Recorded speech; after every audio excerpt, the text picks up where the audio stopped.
El día que Israel se partió en dos. La división que cambió el destino de una nación y del mundo.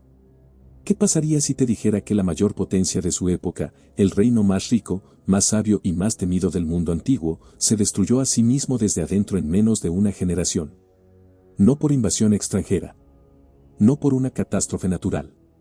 Por una sola decisión tomada por un hombre arrogante que no supo escuchar a los ancianos. Y lo que ocurrió después desencadenó una cadena de eventos que todavía estamos viendo reflejada en los conflictos del Medio Oriente hoy mismo. Esta es la historia de cómo Israel se fracturó en dos, cómo esa fractura se convirtió en guerra espiritual, y por qué el patrón que verás aquí se repite en cada nación que abandona sus fundamentos. Bienvenido a Fe Total. Primero tienes que entender el contexto de lo que existía antes de la ruptura. Porque para entender qué tan catastrófica fue la caída, necesitas saber qué tan alto era el punto desde el que cayeron. Durante el reinado de Salomón, Israel era literalmente la envidia del mundo conocido. Jerusalén brillaba como una joya rara en el corazón del antiguo Oriente. Caravanas de tierras lejanas llegaban cargando oro, especias y animales exóticos. Naciones enteras pagaban tributo. El templo del Señor, esa estructura construida con precisión asombrosa, se había convertido en el centro espiritual de la civilización de esa época. Si hubieras viajado en ese tiempo y le preguntaras a cualquier persona del mundo conocido qué reino representaba la cima de la sabiduría y el poder, la respuesta habría sido siempre la misma: Israel, bajo Salomón. Pero había un problema. Y ese problema estaba creciendo silenciosamente dentro del palacio. El corazón de Salomón, ese corazón que había pedido sabiduría en lugar de riquezas y que Dios había honrado de una manera sin precedentes, ese mismo corazón comenzó a desviarse. Las alianzas con mujeres extranjeras, princesas de pueblos que adoraban otros dioses, fueron abriendo puertas que nunca debieron abrirse. Altares paganos comenzaron a aparecer en los lugares altos de la ciudad. Ídolos con nombres que ningún israelita debería haber pronunciado, Astarte, Milcom, Quemos, empezaron a recibir ofrendas en el mismo territorio donde habitaba la presencia de Yahweh. Y aquí es donde todo se conecta con el presente. Porque este patrón, el líder más brillante de una generación que en su cenit de poder comienza a comprometer sus valores por conveniencia política y relaciones estratégicas, no es exclusivo del siglo X a.C. Es la historia de cada imperio que ha llegado a su punto máximo y luego comenzó su declive desde adentro. El problema nunca fue la amenaza externa. Siempre fue la corrupción interna. Da like a este video si ya estás viendo las conexiones con el mundo actual. Porque esto se va a poner mucho más interesante. El juicio llegó con una claridad que no dejaba espacio para interpretaciones. Dios le dijo a Salomón que el reino sería dividido, que no permanecería unido después de su muerte. Sin embargo, por amor a David, su padre, la división no ocurriría durante su reinado sino en el de su hijo. Y mientras tanto, los detalles de cómo ocurriría esa división ya estaban siendo orquestados. Entre los siervos de Salomón había un joven llamado Jeroboam. Competente, dedicado, con un talento natural para el liderazgo que no pasó desapercibido ni para el rey ni, más importante, para el profeta Ahías de Silo. Un día, cuando Jeroboam salía de Jerusalén, el profeta lo encontró solo en el camino. Ahías llevaba una capa nueva. Y sin decir una palabra, la tomó y la rasgó en 12 pedazos. Luego le dijo a Jeroboam: toma 10 piezas. Porque esto dice el Señor: voy a arrancar el reino de las manos de Salomón y te daré 10 tribus. 10 de 12.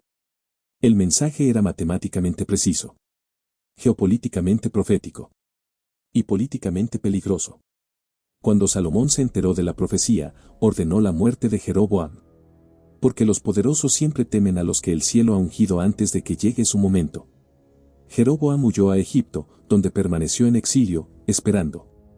Porque cuando Dios ha hablado, el tiempo es simplemente el proceso de preparación entre la promesa y el cumplimiento. Salomón murió.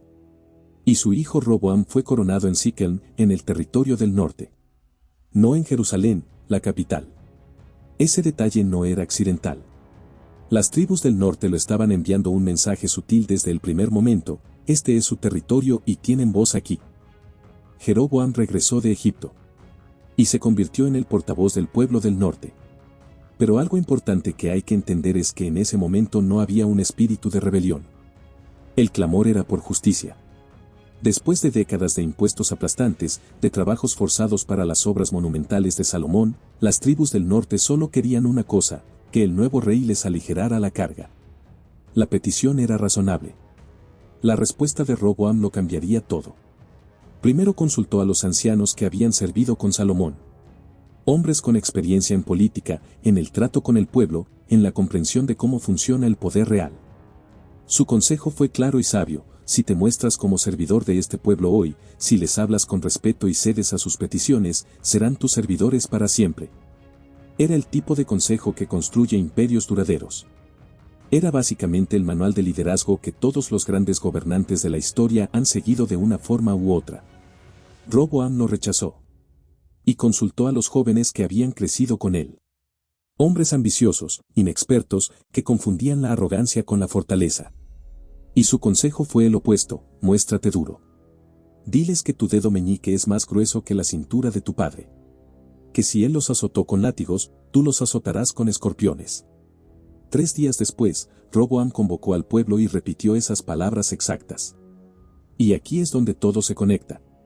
Porque este momento, un líder joven eligiendo el consejo de sus contemporáneos ambiciosos sobre el consejo de los mayores experimentados, produce exactamente el mismo resultado en el siglo X a.C. que en cualquier otro momento de la historia. Fractura. División. Ruptura irreversible. La reacción del norte fue inmediata.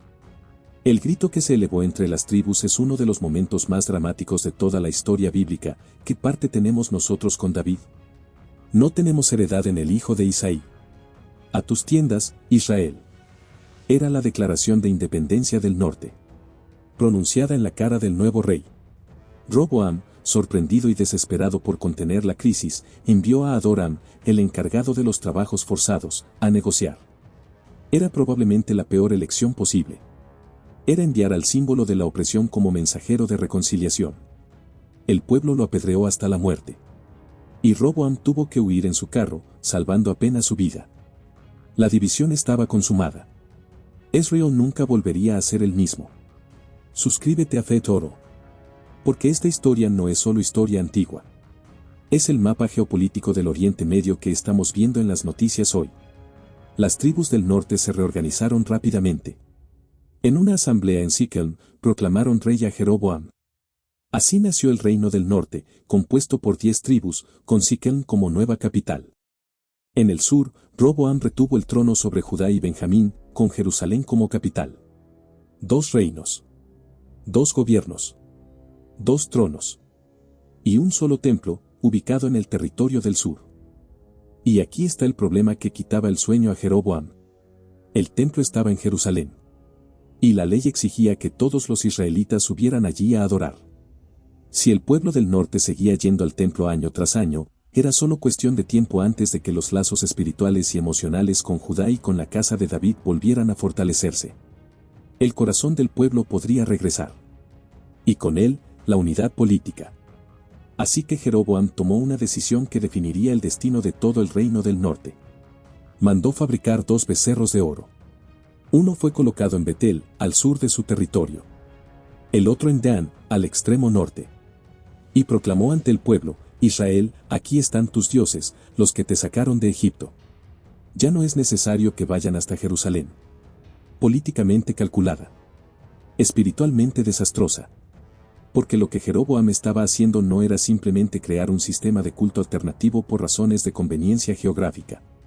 Estaba repitiendo exactamente el pecado del becerro de oro en el desierto, cuando el pueblo le pidió a Aarón algo tangible que adorar mientras Moisés estaba en el monte. Y el resultado fue el mismo que siempre produce ese error: la idolatría institucionalizada. Lo que comenzó como una táctica política se convirtió en religión oficial. Dios envió inmediatamente a un profeta desde Judá hasta Betel, donde Jeroboam estaba oficiando en el altar. El profeta proclamó en voz alta que ese mismo altar sería profanado, que un rey llamado Josías lo contaminaría con huesos humanos. Y como señal de que la palabra era verdadera, el altar se partió y las cenizas se derramaron. Jeroboam extendió la mano para ordenar la captura del profeta, y en ese instante su brazo quedó paralizado, inmóvil, inutilizable. Solo cuando el profeta oró fue que el brazo fue restaurado.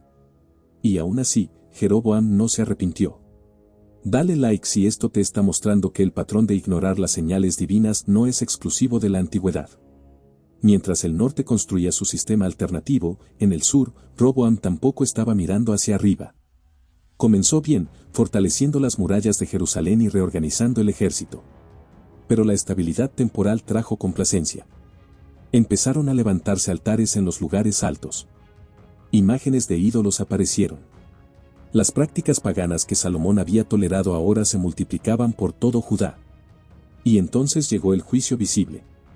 En el 5º año del reinado de Roboam, el faraón Sisac de Egipto marchó contra Judá con un ejército que hacía temblar la tierra. Las ciudades fortificadas cayeron una tras otra. La amenaza avanzó directamente hacia Jerusalén. Y fue solo cuando Roboam y sus líderes se humillaron ante el Señor que el juicio se detuvo parcialmente. El profeta Semaías les transmitió la palabra divina: porque se humillaron, no los destruiré completamente.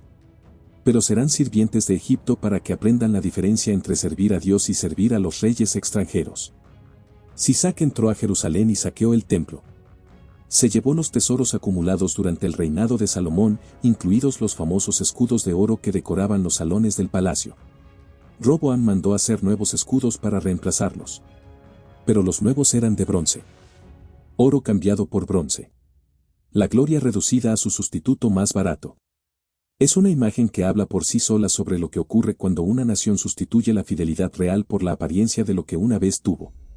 Pero esto no es lo más impactante. Lo más impactante es lo que ocurrió con los levitas.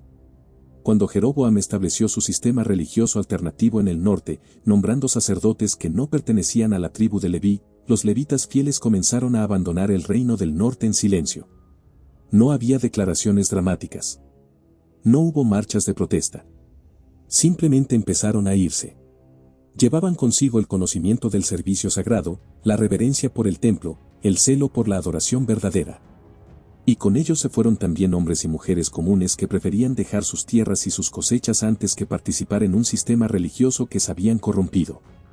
En términos modernos, lo que Jeroboam experimentó fue una fuga de cerebros espiritual. Los más fieles, los más comprometidos, los que tenían más que perder materialmente pero más que preservar espiritualmente, optaron por el exilio voluntario antes que por la comodidad de quedarse en un sistema que había abandonado la verdad. Hoy vemos exactamente ese fenómeno en múltiples contextos. Personas que abandonan iglesias, instituciones, países enteros, cuando perciben que el sistema al que pertenecían ha comprometido irremediablemente sus valores fundamentales. El patrón no ha cambiado. Solo cambian los nombres y las geografías. En el norte, después de la muerte de Jeroboam, la inestabilidad política se convirtió en la norma permanente. Su hijo Nadab ocupó el trono pero fue asesinado al 2.º año. Baasa, el militar que lo mató, tomó el poder y exterminó a toda la casa de Jeroboam, cumpliendo exactamente la profecía de Ahías. Luego Baasa murió y su hijo Ela fue asesinado por Zimri, un comandante del ejército. El reinado de Zimri duró exactamente 7 días antes de que él mismo prendiera fuego al palacio y muriera en las llamas. 7 días. El reinado más corto registrado en la Biblia. Conquistó el trono a través del asesinato y lo perdió a través del fuego. Hay una justicia poética en eso que resulta casi literaria. Omri estabilizó el reino por un tiempo. Fundó una nueva capital, Samaria, estratégicamente ubicada en una colina que proporcionaba protección natural y acceso comercial. Era un hombre capaz militar y políticamente. Pero espiritualmente continuó exactamente el mismo camino de Jeroboam. La estabilidad externa con corrupción interna. El patrón más peligroso que puede tener una nación porque hace que la crisis sea invisible hasta que es terminal. Y luego llegó Acab. Si hay un momento en la historia del reino del norte que representa el punto de no retorno, es el reinado de Acab. Porque Acab no solo continuó el sistema de los becerros de oro que Jeroboam había establecido. Fue más lejos. Estableció oficialmente el culto a Baal, la deidad cananea asociada con la lluvia y la fertilidad. Y se casó con Jezabel, hija del rey de Tiro, una mujer que era devota fanática de ese culto y que tenía la determinación de exterminar cualquier voz que se opusiera a él. Los profetas del Señor fueron perseguidos brutalmente. Muchos fueron asesinados. Otros se escondieron en cuevas, sobreviviendo en la clandestinidad. El nombre de Yahweh era silenciado mientras los altares a Baal se multiplicaban por toda la tierra. Y aquí es donde entra Elías. su nombre en hebreo lo decía todo: mi Dios es el Señor. Y apareció ante el trono de Acab sin invitación, sin protocolo, sin ningún tipo de introducción diplomática. Solo con una declaración: vive el Señor, Dios de Israel, delante de quien estoy, que en estos años no habrá lluvia ni rocío sino por mi palabra. Y los cielos se cerraron. Suscríbete a Fe Oro. Porque lo que viene con Elías es uno de los enfrentamientos espirituales más extraordinarios de toda la historia bíblica y tiene implicaciones directas para lo que estamos viviendo hoy. Durante 3 años y medio, el hambre devastó la tierra. Los ríos se secaron. Los campos murieron. El ganado perecía. Y Baal, supuestamente el dios de la lluvia, permanecía en silencio absoluto. Era la refutación más elocuente posible de un sistema religioso falso. Cuando más se le necesitaba, el Dios fabricado no respondía. Dios protegió a Elías de maneras extraordinarias. Primero junto al arroyo Kerit, donde cuervos le llevaban pan y carne cada día. Cuando el arroyo se secó, lo guió hasta Sarepta, donde una viuda pobre experimentó un milagro continuo: la harina y el aceite de su casa nunca se agotaron durante todos los años de hambre. Y después de 3 años y medio, llegó el momento del confrontamiento definitivo. El Monte Carmelo. Elías contra 450 profetas de Baal y 400 profetas de Acera. Y una pregunta que atravesó el aire como un rayo y que todavía resuena en el siglo XXI: ¿hasta cuándo van a seguir indecisos entre 2 caminos? Si el Señor es Dios, síganlo. Si es Baal, síganlo a él. Los profetas de Baal comenzaron su ritual al amanecer.